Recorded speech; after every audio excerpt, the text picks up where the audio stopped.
Good evening पिलामाने मु आपण मानक प्रिय प्रदीप सार आज गोटे आउ गोटे एक्साइटिंग क्लास को आपण मानक स्वागत करछि। आशा करछि आपण माने भलरे थिबे आउ पढ़ापढ़ी जारी रखिथिबे। आपण माने तो जाडु छंती पाठ पढ़िबा केते इम्पोर्टेंट तो मैट्रिक क्लास पई जो हमरो सतन सब्जेक्ट अछि चैप्टर 2 लाइफ साइंस रो बा जीव विज्ञान रो तार किछि मोस्ट इम्पोर्टेंट एमसीक्यू आज आम डिस्कसन करने जाऊे।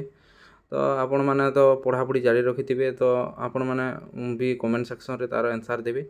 तो आज आम पढ़ा श्वसन रो जो किसी बहुत इम्पोर्टेंट मोस्ट इम्पोर्टेंट क्वेश्चन विषय रे देखंतु। प्रथम क्वेश्चन ग्लूकोज रो अम्लजान उपस्थिति रे संपूर्ण जाणु कौन कह जाए तार आंसर होची देखंतु बाह्य श्वसन। आपण मैंने देखिपारे ग्लूकोज अम्लजान उपस्थिति रे संपूर्ण जाणु कौन कह जाए ताको बाह्य श्वसन कह जाए। देखंतु तार आंसर होची ख ऑप्शन बाह्य श्वसन। तापरे आमे आ गोटे क्वेश्चन को जीवा देखंतु कोषर केउ अंश रे श्वसन रो प्रारंभिक अवस्था ग्लाइकोलिसिस संघटित हुए हैला। तार आंसर देखंतु ख ऑप्शन बा साइटोप्लाज्म रे आपण मानक सेटा हेइथाय। तो आ गोटे क्वेश्चन को आमे जीवा आपण मानक मु कहि देबा को चाहूची एडा एमसीक्यू टाइप रो क्वेश्चन एडा एमसीक्यू टाइप रो क्वेश्चन रे गोटे गोटे पॉइंट जो इंपोर्टेंट पॉइंट थाए सेटा मने रहे आ जोटा कि आम इवेन 2 मार्किया 3 मार्किया बा 5 मार्किया क्वेश्चन लिखिबा पई बहुत इंपोर्टेंट होता है। काहे करी गोटे लॉन्ग क्वेश्चन बा 2 मार्किया क्वेश्चन लिखिबा पई गोटे की पॉइंट्स दरकार। से की पॉइंट आपण को मन न आस्तिले केमिति हो से की पॉइंट मन रखिले आपण मन को सेटा डिस्क्राइब करके लिखि पारबे। आउ एमसीक्यू क्वेश्चन तो एमती भी सब एग्जाम पाई इंपोर्टेंट तो आपण कॉम्पिटिटिव एग्जाम रे भी आछि आर आपण मन क्लास बोर्ड एग्जाम रे भी एमसीक्यू क्वेश्चन आसे। तो आपण माने एडा पाई प्रिपरेशन करिवे। श्वसन क्रिया शेष रे क्यों शक्ति उत्पन्न होई थाए देखंतु तार आंसर होची क एटीपी बा एटीपी देखंतु क एटीपी ऑप्शन ए क एटीपी श्वसन क्रिया शेष रे एटीपी बाहरी थाए। तार माने आपण माने जानि थिबे श्वसन रो आ गोटे क्वेश्चन देखंतु मेरुदंडी प्राणी यथा असरपा श्वसन काहा द्वारा होइथाय हैला ताहा श्वासनली द्वारा करथाय। मेरुदंडी प्राणी माने श्वासनली द्वारा शेषरपा असर करिथांती। देखंतु आपण माने मनीष माने को द्वारा माने श्वसन करिथांती आपण माने तो जानिथिबे फुसफुस द्वारा करथो आमे। तो चर्म द्वारा आउ कालिप्स द्वारा को माने श्वासक्रिया करती आपण माने दया करी कमेंट सेक्शन रे निश्चय जणाइबे मते कमेंट सेक्शन रे जणाइबे। आउ आपण माने जदि जानि नाहंती तो आपण माने क्वेश्चन मध्ये करि पारे मु आपनको आंसर देबा को बाध्य चेष्टा करिवि। तो नेक्स्ट क्वेश्चन को आमे जिबा देखंतु अम्लजान रो उपस्थिति रे पेशी रे ग्लूकोज भांगी क्यों अम्ल सृष्टि करे। देखो अम्लजान रो अनुपस्थिति रे माने अम्लजान रो अनुपस्थिति बेले अम्लजान नहीं थाई करी आमर अनुपस्थिति रे पेशी रे ग्लूकोज भांगी क्यों अम्ल सृष्टि हुए। ग्लूकोज बेले ग्लूकोज आपण माने कमेंट सेक्शन रे कहबे ग्लूकोज रो फार्मूला काना माने केमिकल फार्मूला आमाला तार जो मोलेकुलर फार्मूलाटा सेटा तार फार्मूलाटा कमेंट सेक्शन रे कहबे। आउ तार आंसर होछि लैक्टिक अम्ल। देखंतु अम्लजान अनुपस्थिति रे पेशी रे ग्लूकोज भांगी और लैक्टिक अम्ल सृष्टि होइताय हला। तापर आ नेक्स्ट क्वेश्चन को आमे जिबा तो आपण माने देखबे क्यों प्रक्रिया रे ग्लूकोज रु CO2 एवं इथेनॉल सृष्टि हुए। ग्लूकोज देखंतु आ क्वेश्चन करथिले ग्लूकोज रु CO2 बेले कार्बन डाइऑक्साइड हला कार्बन डाइऑक्साइड इथेनॉल सृष्टि हुए। ग्लूकोज जोन रिएक्शन एसी आपण माने जानथिबे केमिकल रिएक्शन एसी सेतिरो ग्लूकोज भांगी करे CO2 और इथेनॉल सृष्टि हेसी सेटा हला अल्कोहलिक किणन प्रक्रिया रे हेसी आपण माने मने रखिथिबे सेटा। तो नेक्स्ट क्वेश्चन को आमे माने जीवा देखंतु माछर श्वसनांगर नाम कोन। तो आगर गोटे क्वेश्चन आस्तिला देखंतु तार कालिफ बा कहिथिली सेटा आंसर देखंतु कालिफ बा गिल्स हैला। कालिफ द्वारा हमर ए जोन ऑप्शन ख बा ऑप्शन बी सो माछर श्वसनांग वाला माछ क्यों द्वारा श्वास करथे। देखो माछ तो पानी रे रहिथाय माछ तो पानी रे रहिथाय तो से आम बोलिया फुसफुस बोलिया डायरेक्ट हमर एनवायरनमेंट बा जो हमर जो वायुमंडल अछि सेटार तो निश्वास नै पारिबो ना ऑक्सीजन टा तो से पानी रे रहिथाय जेहेतु पानी रे रहि मिसी रहिथिबा जो ऑक्सीजन टा सेटा से गिल्स द्वारा श्वासक्रिया करथे हला। ଶ୍ୱାସରନ୍ଧ୍ର ଦ୍ୱାରା କିଏ କରିଥାଏ ଆପଣମାନେ କହିବେ ତା କମେଣ୍ଟ ସେକ୍ସନରେ ଆନ୍ସର୍ ଦେଇକି କହିବେ। ନେକ୍ସଟ କ୍ୱେଶ୍ଚିନ୍କୁ ଆମେ ଯିବା। ତ ମନୁଷ୍ୟ ଶରୀରରେ ଶ୍ୱାସକ୍ରିୟା କାହା ଦ୍ୱାରା ନିୟନ୍ତ୍ରିତ ହୋଇଥାଏ? ଦେଖନ୍ତୁ ମନୁଷ୍ୟ ତ ଆମର ଫୁସଫୁସ ଦ୍ୱାରା ଶ୍ୱାସକ୍ରିୟା କରିଥାଏ, କିନ୍ତୁ ଶ୍ୱାସକ୍ରିୟା କାହା ଦ୍ୱାରା ନିୟନ୍ତ୍ରିତ ହୋଇଥାଏ ବା ନିୟନ୍ତ୍ରଣ କରିଥାଏ?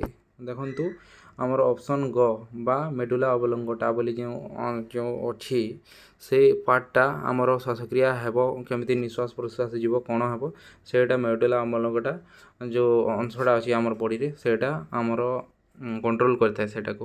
ଦେଖନ୍ତୁ ନେକ୍ସଟ କ୍ୱେଶ୍ଚିନ୍କୁ ଯିବା। ତାପରେ ଦେଖନ୍ତୁ ଆପଣମାନେ କ୍ୱେଶ୍ଚିନ୍ ଦେଖିପାରିବେ। ସ୍ତନ୍ୟପାୟୀ ପ୍ରାଣୀଙ୍କ ଫୁସଫୁସରେ କେଉଁଠାରେ ଗ୍ୟାସ୍ ବିନିମୟ ହୋଇଥାଏ? ଦେଖ ସ୍ତନ୍ୟପାୟୀ ପ୍ରାଣୀଙ୍କ ଫୁସଫୁସରେ କେଉଁଠାରେ ଗ୍ୟାସ୍ ବିନିମୟ ହୋଇଥାଏ? ଆପଣମାନେ ତାର ଆନ୍ସର୍ ଦେଖିପାରିବେ। ଗ ବାୟୁକୋଷ ବା ଆଲଭିଲାଇ। ଦେଖନ୍ତୁ ଗ ଅପସନ୍ ଯେଉଁ ଅଛି ସ୍ତନ୍ୟପାୟୀ ପ୍ରାଣୀ ବା ଆମର ଭଳିଆ ଯେନ୍ମାନେ ସ୍ତନ୍ୟପାୟୀ ପ୍ରାଣୀ ଯେନ୍ମାନେ ମାନେ ସ୍ତନ୍ୟପାୟୀ ପ୍ରାଣୀମାନେ ସେମାନେ ବାୟୁ ଦ୍ୱାରା ମାନେ ଫୁସଫୁସ କେଉଁଠାରେ ଗ୍ୟାସ୍ ବିନିମୟ ହୋଇଥାଏ ବୋଲେ ବାୟୁକୋଷ ବା ଆଲଭିଲାଇ ବୋଲି ଆନ୍ସର୍ ଆପଣମାନେ ମନେ ରଖିଥିବେ।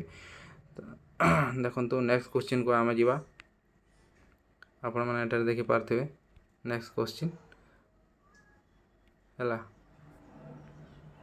ଆରେ ହେଇଯାରେ ନେକ୍ସଟ କ୍ୱେଶ୍ଚିନ୍ ଆପଣମାନେ ମୁଁ କହୁଛି ଶ୍ଵାସନ ପ୍ରକ୍ରିୟାରେ କେଉଁ ଗ୍ୟାସ୍ ନିର୍ଗତ ହୋଇଥାଏ? ଦେଖନ୍ତୁ ଶ୍ଵାସନ ପ୍ରକ୍ରିୟା ଯେଉଁ ହୋଇଥାଏ ସେଇଟା କେଉଁ ଶ୍ଵାସନ ପ୍ରକ୍ରିୟା କେମିତି ହୋଇଥାଏ କ'ଣ ହୋଇଥାଏ ସେଇଟା ତ ଆପଣମାନେ ପଢ଼ିଥିବେ, ତ ଆପଣମାନେ ସେଇଟା କହିବେ। କିନ୍ତୁ ଶ୍ଵାସନ ପ୍ରକ୍ରିୟା କଲାବେଳେ କେଉଁ ଗ୍ୟାସ୍ ନିର୍ଗତ ହୋଇଥାଏ ଆପଣମାନେ CO2 ବା ଅଙ୍ଗାରକାମ୍ଳ ବା କାର୍ବନ ଡାଇଅକ୍ସାଇଡ଼ କୁହାଯାଏ ତାକୁ, ସେଇଟା ନିର୍ଗତ ହୋଇଥାଏ ଆମର ଶ୍ଵାସନ ପ୍ରକ୍ରିୟାର ଯେତେବେଳେ ହୋଇଥାଏ। ଦେଖନ୍ତୁ କ୍ୱେଶ୍ଚିନ୍ ଆଉ ଗୋଟେ କ୍ୱେଶ୍ଚିନ୍କୁ ଯିବା। ଶ୍ଵାସନ ପ୍ରକ୍ରିୟାରେ ଖାଦ୍ୟର ଜାରଣ ଫଳରେ କେତେ କିଲୋ ଜୁଲ୍ ଶକ୍ତି ମୁକ୍ତ ହୋଇଥାଏ? ଦେଖନ୍ତୁ କୌଣସି ବି କାର୍ଯ୍ୟ କରିବା ପାଇଁ ଗୋଟେ ଶକ୍ତି ଲାଗେ କି ନାହିଁ, କି ଶକ୍ତି ଲାଗିଥାଏ। ଆମେ ଦୌଡ଼ିଥାଉ, ନଦୀଥାଉ, ଖାଇଥାଉ, ପିଉଥାଉ, ଯେଉଁଥିପାଇଁ ଶକ୍ତି ଲାଗିଥାଏ। କିଛି ବି କାମ କିଛି ଜିନିଷ ଉଠାଇବା ପାଇଁ ମଧ୍ୟ ଶକ୍ତି ଲାଗିଥାଏ। ତ କିଛି ଶ୍ଵାସନ ପ୍ରକ୍ରିୟା କରିବା ଫଳରେ ଶକ୍ତି ମୁକ୍ତ ହୋଇଥାଏ, ମାନେ ସେଥିପାଇଁ ମଧ୍ୟ ଶକ୍ତି ନିର୍ଗତ ହୋଇଥାଏ। ସେଥିଲାଗି କେତେ ଶକ୍ତି ନିର୍ଗତ ହୋଇଥାଏ ଆପଣମାନେ ଦେଖନ୍ତୁ ଅପସନ୍ ଗ ଯେଉଁଟା 350 କେଜି ଜୁଲ୍ ହେଲା। ଶକ୍ତିର ଯେଉଁ ଆମର ଏନର୍ଜିର ଶକ୍ତିକୁ ଯେଉଁ ଏନର୍ଜି କୁହାଯାଏ ତାର ୟୁନିଟ୍ ହେଉଛି ଜୁଲ୍, ସେଇଟା ତ ତାର କେଜି ଜୁଲ୍ କୁହାଯାଏ ହେଲା। ମନେ ରଖିଥିବେ ଆପଣ, ବା ଶକ୍ତିର ଏନର୍ଜି ଯେଉଁ ୟୁନିଟ୍ଟା ହେଉଛି ଜୁଲ୍ କୁହାଯାଏ ସେଇଟା ହେଲା। ନେକ୍ସଟ କ୍ୱେଶ୍ଚିନ୍କୁ ଆମେ ଯିବା।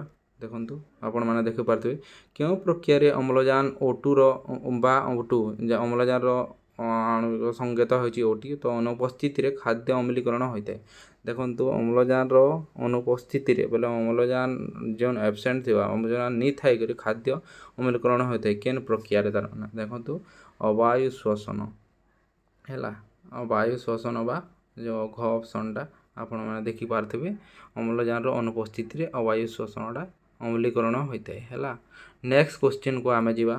କୋଷର କେଉଁ ଅଙ୍ଗୀକାରେ ATP ଉତ୍ପନ୍ନ ହୋଇଥାଏ? ଆପଣମାନେ ଏଇଟା ବହୁତ ମୋଷ୍ଟ ଇମ୍ପୋର୍ଟାଣ୍ଟ କ୍ୱେଶ୍ଚିନ୍ଟେ ଆପଣମାନେ ଜାଣିଥିବେ। ଆମର ଗୋଟେ ବହୁତ ଇମ୍ପୋର୍ଟାଣ୍ଟ ପାର୍ଟଟେ ଆମର ବଡ଼ିରେ ଅଛି ଯେଉଁଟାକି ମାଇଟୋକଣ୍ଡ୍ରିଆ, ଯାହାକି ଆମେ ଶକ୍ତି କେନ୍ଦ୍ର କୁହାଯାଏ, ଯେଉଁଟାକି ସେଇଟା କୁହାଯାଏ ସେ ମାଇଟୋକଣ୍ଡ୍ରିଆ। ଆଉ ଅପସନ୍ କରେ ଆମର ATP ଉତ୍ପନ୍ନ ହୋଇଥାଏ ହେଲା। ତାପରେ ନେକ୍ସଟ କ୍ୱେଶ୍ଚିନ୍କୁ ଯିବା ଆମେ।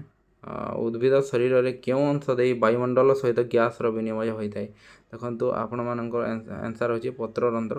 ଉଦ୍ଭିଦ ଶରୀରର କେଉଁ ଅଂଶରେ, ମାନେ ଉଦ୍ଭିଦ ବୋଲେ ଜାଣିପାରିଥିବେ ଗଛଲତା ବୃକ୍ଷ ଅଂଶ ଦେଇ ଆମେ ମାନେ ବାୟୁମଣ୍ଡଳ ସହିତ ଗ୍ୟାସ୍ର ବିନିମୟ ହୋଇଥାଏ ହେଲା। ସେଇଟା ପତ୍ରରନ୍ଧ୍ର, ସେଇଟାକୁ ଇଂଲିଶରେ ମାନେ ପତ୍ରରନ୍ଧ୍ର କୁହାଯାଏ। ସେ ପତ୍ରରନ୍ଧ୍ର ଦ୍ୱାରା ଗ୍ୟାସ୍ ବିନିମୟ ହୋଇଥାଏ ବୋଲେ ଅସା ଯିବାଟା ହେଇଯାଏ ପତ୍ରରନ୍ଧ୍ର ଦ୍ୱାରା, ପତ୍ର ଦ୍ୱାରା ହେଲା। ଆମେ ତ ନାକ ବାଟୁ ନେଇଥାଉ, ଆମେ ନାକ ଦ୍ୱାରା ଆମେ ପବନ ଯେଉଁ ଆମର ଏନଭାରମେଣ୍ଟରୁ ପବନଟା ଆମର ଭିତରକେ ଆସା ଯିବା ହେସି। ବାକି ଉଦ୍ଭିଦଟା ପତ୍ରରନ୍ଧ୍ର ଦ୍ୱାରା, ପତ୍ରରେ ଯେଉଁ ରନ୍ଧ୍ର ଗୁଡ଼ାକ ଥାଏ ସେଇଟା ତ ଖାଲି ଆକାରରେ ଦେଖାଯାଏ ନାହିଁ, ସେଥିରେ ସେ କରାଯାଏ ମାନେ ଗ୍ୟାସ୍ ବିନିମୟ କରିଥାଏ। ତ ଏତିକି ଗୋଟେ ଆମର ମୋଷ୍ଟ ଏଇଟା ଗୋଟେ ପାର୍ଟ 1 ଥିଲା। ଆଉ ଆପଣମାନେ କମେଣ୍ଟ ସେକ୍ସନରେ କହିବେ ନେକ୍ସଟ ଏ କ୍ୱେଶ୍ଚିନ୍ ମାନେ ଆପଣମାନଙ୍କୁ କ୍ୱେଶ୍ଚିନ୍ ଆନ୍ସର୍ କେମିତି ଲାଗିଲା। ତ ନେକ୍ସଟ ଆମେ ତାର ପାର୍ଟ 2 ଆଣିବା ଯଦି ଆପଣମାନେ କହିବେ। ତ ଏ କ୍ଲାସ୍ଟା କେମିତି ଲାଗଣା ଆପଣମାନେ କମେଣ୍ଟ ସେକ୍ସନରେ ନିଶ୍ଚିତ କହିବେ। ଆଉ ଆପଣମାନଙ୍କୁ ଭଲ ଲାଗିଲେ ଆପଣମାନେ ଫଲୋ କରିପାରିବେ, ମାନେ ସବସ୍କ୍ରାଇବ୍ କରିପାରିବେ। ତ ଆପଣମାନେ ପଢ଼ାପଢ଼ି ଜାରି ରଖନ୍ତୁ। ମେଟ୍ରିକ୍ କ୍ଲାସ୍ ବା ଯେଉଁ ବି କମ୍ପିଟିସନ୍ ପାଇଁ ଆପଣ ପଢ଼ୁଛନ୍ତି ସେଇଟା ଆପଣଙ୍କ ବହୁତ ଇମ୍ପୋର୍ଟାଣ୍ଟ। ଆପଣ ମା ବାପା ସମସ୍ତଙ୍କ ଯେଉଁ ସ୍ୱପ୍ନ ରହିଛି, ଆପଣ ନିଜଙ୍କ ସ୍ୱପ୍ନ ରହିଛି ସେଇଟା ପୁରା କରିବା ପାଇଁ ପାଠ ପଢ଼ିବା ନିହାତି ଜରୁରୀ। ତ ଆପଣମାନେ ପଢ଼ାପଢ଼ି ଜାରି ରଖନ୍ତୁ। ଆଉ ଆପଣମାନେ କୋଶ୍ଚିନ୍ ଯେଉଁ ଅଛି ସେଇଟାକୁ ଆମର ମନେ ରଖିବେ, ଆଉ ଅପସନ୍ ହିସାବରେ ମନେ ରଖିବେ, ଆଉ ବହି ପଢ଼ାପଢ଼ି ବି ମଧ୍ୟ ବହି ମଧ୍ୟ ପଢ଼ାପଢ଼ି କରିବେ। ତ ଆପଣମାନେ କହିଲେ ତା'ର ନେକ୍ସଟ ପାର୍ଟ ଆଣିବି। ଆଉ ଆପଣମାନେ ଯଦି କମେଣ୍ଟ ସେକ୍ସନରେ କହିବେ ତ ଏହାର ଥିଓରି ପାର୍ଟ ମଧ୍ୟ ମୁଁ ଆପଣମାନଙ୍କୁ ଆଣିକି ପଢ଼ାଇବାକୁ ଚେଷ୍ଟା କରିବି।